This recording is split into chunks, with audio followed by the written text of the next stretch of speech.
बिस्मिल्लाहिर्रहमानिर्रहीम। अस्सलाम वालेकुम स्टूडेंट्स। बच्चों, मैं हूं आपका फिजिक्स टीचर आदिल शहजाद और आज के इस लेक्चर में हम डिस्कस करने जा रहे हैं पार्ट 1 फिजिक्स का चैप्टर नंबर 1 और इसके जो है वो न्यूमेरिकल प्रॉब्लम्स को हम आज सोल्व करेंगे। ये पूरा चैप्टर कंप्लीट हो चुका है, इसकी लेक्चर सीरीज तमाम लेक्चर जो है वो अपलोड किए जा चुके हैं, एक्सरसाइज के शॉर्ट क्वेश्चन भी और जो सोल्व्ड एग्जाम्पल हैं वो भी सोल्व की जा चुकी हैं। अब ये लास्ट पोर्शन है, इसको आज हम डिस्कस करेंगे।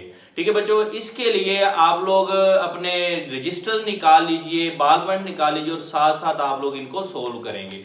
आइए इनका आगाज करते हैं। पहला न्यूमेरिकल है, इसकी स्टेटमेंट पढ़ते हैं। A light year is the distance light travel in 1 year. मतलब लाइट ईयर डिस्टेंस का यूनिट है जो लाइट एक साल में ट्रेवल करती है। आपने फाइंड क्या करना है, how many metre are there in 1 light year. आप लोगों ने बच्चों मालूम क्या करना है, सबसे पहले डाटा की बात करते हैं। हम डाटा इसका लिख लेते हैं कि स्पीड ऑफ लाइट दी हुई है आपके पास। स्पीड ऑफ लाइट होती है 3 × 10⁸ मीटर पर सेकंड। टाइम कितना है, 1 ईयर। मतलब जो रोशनी है, जो लाइट है, एक साल में कितना डिस्टेंस ट्रेवल करती है। डिस्टेंस आपने एस क्या करना है, फाइंड आउट करना है। तो इसमें बेटे आपका फार्मूला क्या लगेगा, S equal to V cross T. आप वी और टी की वैल्यू पुट करेंगे तो आपके पास डिस्टेंस निकल आएगा। आइए देखिए जरा, एक ईयर में सेकंड कितने होते हैं। आप जानते हैं एक साल में 365 दिन होते हैं और एक दिन में 24 घंटे और फिर एक घंटे में 60 मिनट और फिर 60 सेकंड होते हैं। इन तमाम को मल्टीप्लाई करें तो हमारे पास आंसर आता है 3.1536 × 10⁷ सेकंड। ये बच्चों एक साल में सेकंड्स की तादाद है। आप जस्ट इस फार्मूला में v की जगह पर स्पीड ऑफ लाइट और t की जगह पर ये जो साल में सेकंड हैं उनकी वैल्यू पुट की तो हमारे पास आंसर आ गया 9.46 × 10⁻15 मीटर। अब जो आप अगर इसको राउंड ऑफ करके लिखें तो 9.5 × 10⁻15 मीटर फासला या डिस्टेंस आता है। ये पहला न्यूमेरिकल है, आसान सा है, होप सो आपको इसकी समझ आ गई होगी। अब दूसरा न्यूमेरिकल है, इसके 3 हिस्से हैं। आपने पहले में मालूम करना है how many seconds are there in 1 year. एक साल में सेकंड्स की तादाद आपने निकालनी है, how many second in 1 year. ठीक है, अब ये बच्चों आप ये वाला काम कर चुके हैं ऑलरेडी। इधर गौर कीजिएगा, ये पोर्शन अभी अभी आपने सोल्व किया है। 1 ईयर एक साल में 365 दिन और एक दिन में घंटे 24, फिर 60 मिनट और 60 सेकंड होते हैं। सेम ये प्रोसीजर मैंने यहाँ पे रिपीट ही किया है। तो आप ये सिंपल सा फार्मूला है, सिंपल सा तरीका है एक साल में सेकंड्स की तादाद को निकालने का। तो ये पहला पोर्शन तो आपने इजीली कर लिया। अब दूसरा इसका पोर्शन है how many nano second in 1 year. एक साल में आपने नैनो सेकंड, नैनो बेटे होता है 10⁻⁹ के इक्वल।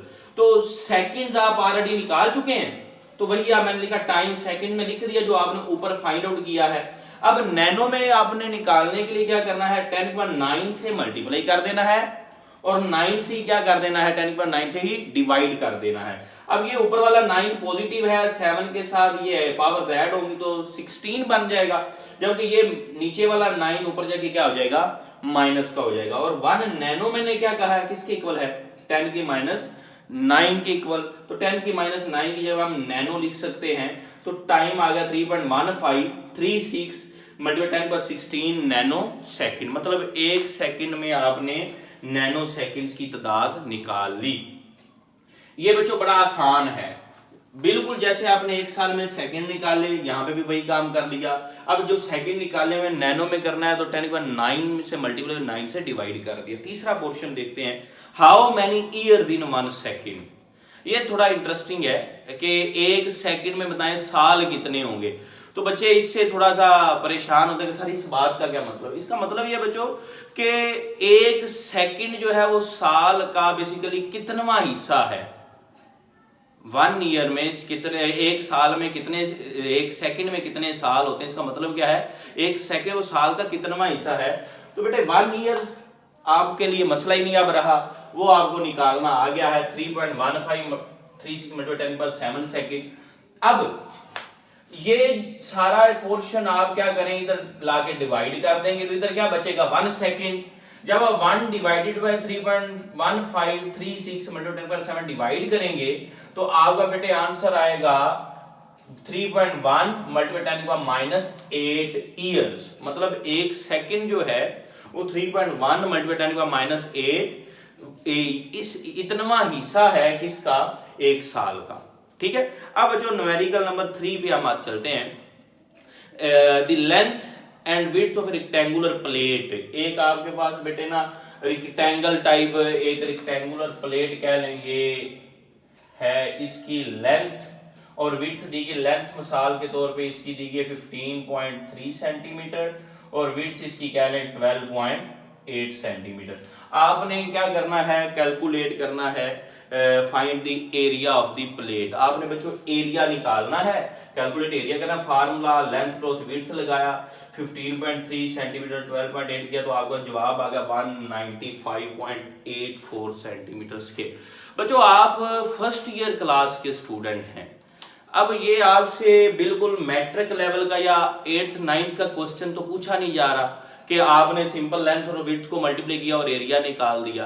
तो बेसिकली इसमें असल फिजिक्स क्या है बच्चों ना, मल्टीप्लाई हो रहे हैं लेंथ और विड्थ।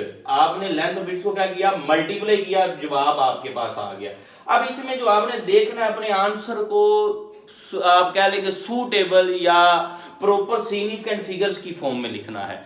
तो उसके लिए बच्चों देखें इसमें कितने सिग्निफिकेंट फिगर हैं, 15.3 में इसमें 3 सिग्निफिकेंट फिगर हैं, इसमें भी कितने हैं, 3 सिग्निफिकेंट फिगर हैं। तो जब आप मल्टीप्लाई या डिवाइड करते हैं तो कम से कम जो सिग्निफिकेंट फिगर होते हैं आप उतने काउंट करते हैं। तो आपने अपना आंसर कितने सिग्निफिकेंट फिगर तक महदूद रखना है, 3 तक, लेकिन इसमें कितने आए हैं, 5। तो अब आप अपना आंसर लिखेंगे 195.8 लिखेंगे या इसको राउंड ऑफ करेंगे, जी ये राउंड ऑफ हो जाएगा, आप इसको लिखेंगे 196 सेंटीमीटर स्क्वायर। ये बेसिकली यहाँ पे आप राउंड ऑफ करके लिखेंगे, अदरवाइज अगर आप ऐसे आंसर लिखेंगे तो आपका आंसर रॉन्ग होगा, आपके मार्क्स कटेंगे basically.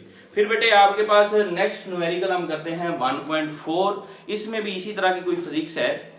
Add the following message. आपके पास ये 4 मैसेज दिए गए हैं, M1 M2 M3 M4। आपने इन तमाम मैसेज को क्या करना है, ऐड करना है जी। इन तमाम को ऐड किया, हमारे पास आंसर है 19.398 किलोग्राम।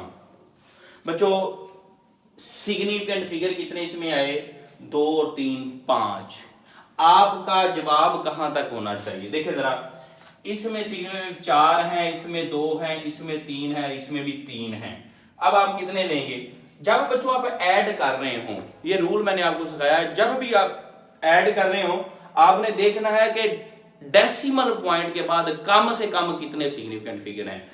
इसमें डेसिमल पॉइंट के बाद 3 हैं, इसमें 2 हैं, इसमें 1 है, इसमें 2। तो डेसिमल पॉइंट के बाद कितने आ रहे हैं, कम से कम 1 आ रहा है। तो आपने जितने आप कहने कम से कम वाला होगा उसको नोट करना है। तो 3 सिग्निफिकेंट फिगर बनने चाहिए।